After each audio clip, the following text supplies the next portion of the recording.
When Mexican President Vicente Fox leaves office this week and Felipe Calderón takes his place, President Bush will be the last of the so-called three amigos.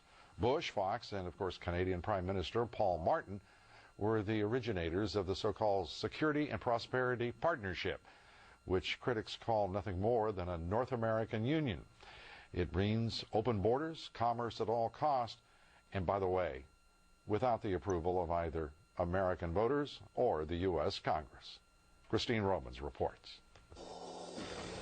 Waco, Texas, 2005. Under these three men, the Security and Prosperity Partnership was born. An effort, the governments say, to harmonize regulations and increase cooperation between three very different countries. The Mexican president in Cancun this spring. We need to elevate the competitiveness of our economies. And a new Canadian Prime Minister joining the discussions as this North American partnership barrels ahead, with departments and ministries of all three governments working quickly to integrate North America by 2010. The official progress report boasting, quote, implementation is on track. And now Mexico's new president, Felipe Calderón, widely expected to keep the progress moving. Critics, though, say there's too little transparency and no congressional oversight. There's nothing wrong with neighboring governments talking to each other, synchronizing their watches to make sure they're all on the same page in the cases of emergency or on trade issues or even on the flows of goods and people. But if policies are being made that the American people might oppose or that are contrary to the law, especially as it relates to immigration, they're doing something a bit more nefarious. He points to SPP documents urging the free flow of goods and people across borders and a wish list from business interests that borders remain open during a flu pandemic.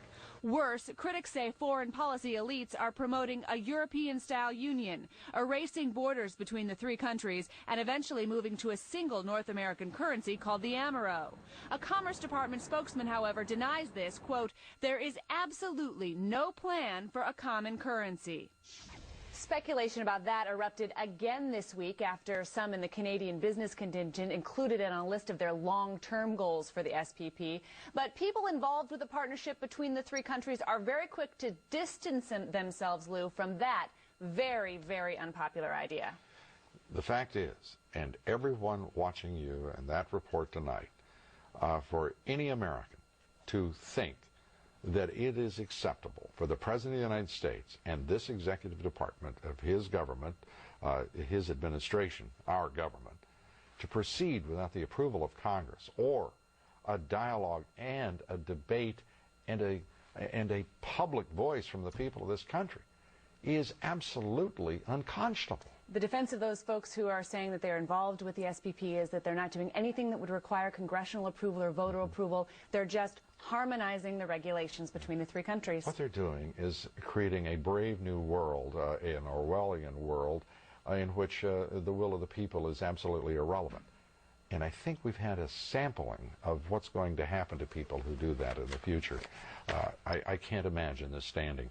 But then again, I couldn't imagine its beginning, nor the fact that it's gotten this far. Christine, thank you. Christine Romans.